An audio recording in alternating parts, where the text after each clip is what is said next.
বুধবার উদয়পুর উত্তর মহারানী গ্রাম পঞ্চায়েত অফিস প্রাঙ্গণে গোমতী মুক্ত মঞ্চে রাজ্য সরকারের তথ্য সংস্কৃতি দপ্তর ও মাতারবাড়ি আরডি ব্লকের যৌথ উদ্যোগে 3 দিন ব্যাপী মহারানী জল উৎসবের উদ্বোধন হয়। প্রথমে গোমতী নদীর ঘাটে নদী পূজন ও আরতি করেন অর্থমন্ত্রী প্রণজিৎ সিংহ রায়, বিধায়কগণ সহ অন্যান্যরা।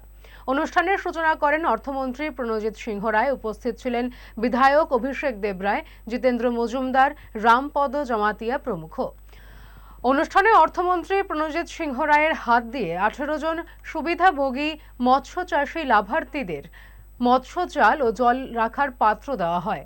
অর্থমন্ত্রী বলেন, জল সংরক্ষণ ও বন্যা প্রতিরোধে সচেতনতা বৃদ্ধির পাশাপাশি এই উৎসবের মাধ্যমে স্থানীয় সংস্কৃতি ও ঐতিহ্যকে নতুন প্রজন্মের কাছে তুলে ধরা হয়, যা ভবিষ্যতে সমাজের সাংস্কৃতিক সমৃদ্ধিতে সহায়ক হবে। অনুষ্ঠান শেষে বিভিন্ন দপ্তরের স্টলগুলি ফিতা কেটে পরিদর্শন করেন অর্থমন্ত্রী প্রণজিৎ সিংহ রায় সহ অতিথিবর্গ।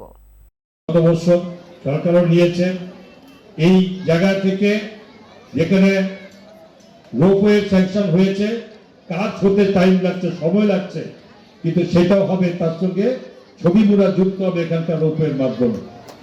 এই নদীর সেখানে এই সমস্ত কিছু হয়ে সারলে পরে স্বর্ণকমল জুয়েলার্স এর উইন্টার ফেস্টিভ্যাল 20 থেকে 31 ডিসেম্বর হতে চলেছে বিগেস্ট সলিটার ডায়মন্ড শো, যেখানে থাকবে নর্থ ইস্টের biggest single stone and multi stone large diamond showcase. পাবেন সোনার গয়নার মজুরিতে 20% অফ আর হীরের গয়নার মজুরিতে 100% অফ। তাছাড়াও প্রত্যেকটি কেনাকাটায় শর্ট গিফটস। অফারের দিনগুলোতে প্রতিদিন শোরুম খোলা থাকবে। আজই আসুন আমাদের আগরতলার showroom Hariganga Basak road near Kaman Choumuhani এবং Udaipur showroom central road opposite Chak বাজার।